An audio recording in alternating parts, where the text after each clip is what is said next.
This is video number 5.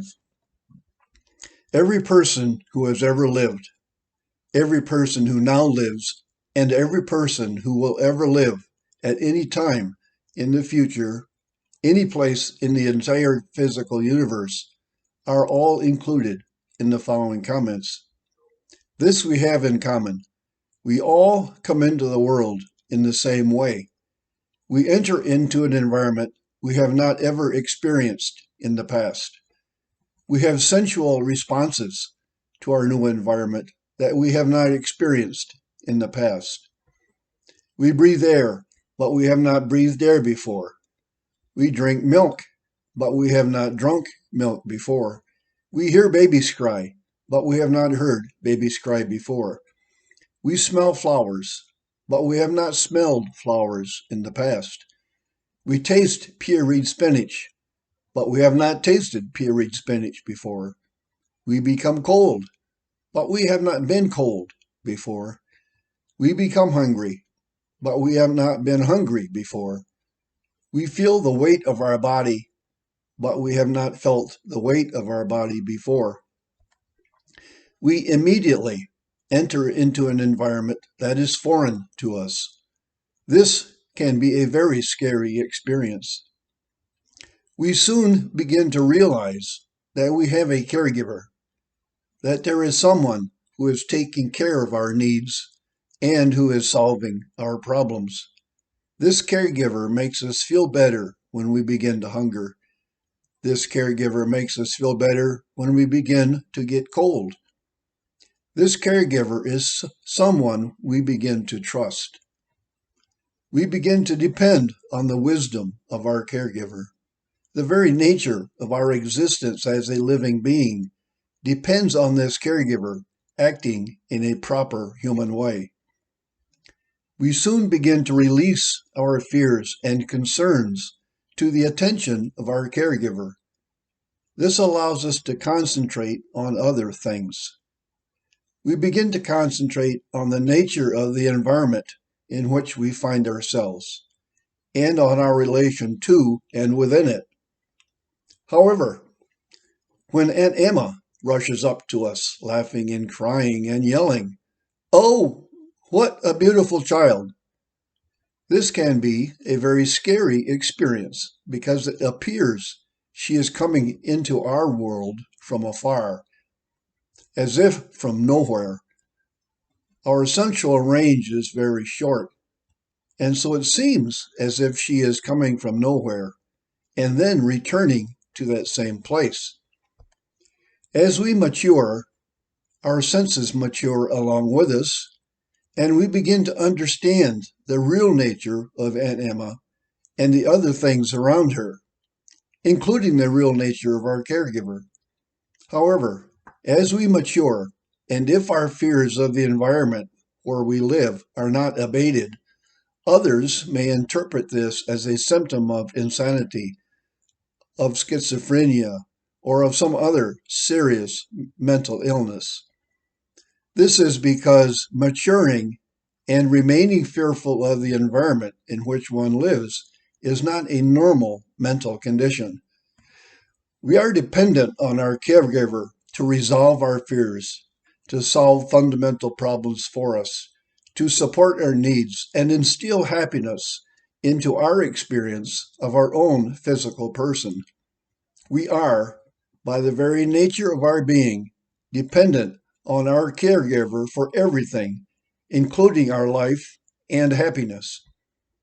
Our relationship with our caregiver is of a godly nature. We implicitly trust the actions of our caregiver and faithfully accept the advice our caregiver offers us.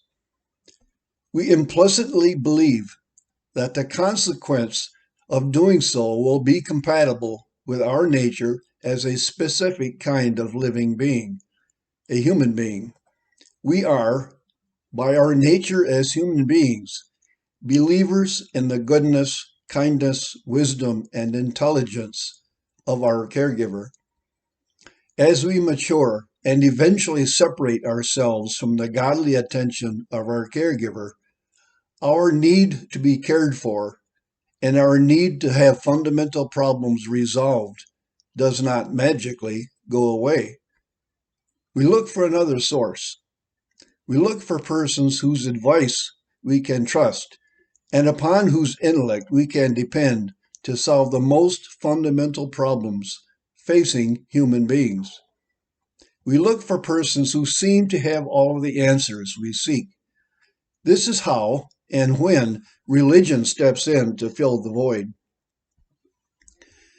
We remain under the influence of our chosen and trusted religious advisors, sometimes for a very long time. Sometimes the influence of our trusted religious advisors on our thinking and thereby on our actions never goes away. This is because we are busy doing other things. We don't have time to stop and think fundamentally. We find it much easier and less stressful to believe our trusted religious advisors have already done the thinking required for them to understand the nature of human nature and what its happy existence requires. And so we accept their advice in the same way as we accepted the loving advice of our caregiver. We are busy working at our job. Excuse me. We are busy taking care of our family. We are busy trying to solve real problems in the real world in which we find ourselves. We may be sick. The people we are dealing with may be mean. And so we maintain our religious affiliations just because it's easier than the alternative, fundamental thinking. Following in the path taken by countless others, believing in their beliefs and accepting their advice seems to be much less troublesome than thinking on our own terms and solving our own problems. That is, using our own mind to discover the answers to the most fundamental of questions facing human beings. It is not until we reach a more advanced state of existence in which we have solved most of our day-to-day problems that we finally have the time to just sit and think fundamentally, to think about what we are, where we are living, and what the relationship between these two must be prior to being able to consider ourselves to be a properly functioning human being. Only then can we begin to translate what we know into intelligence.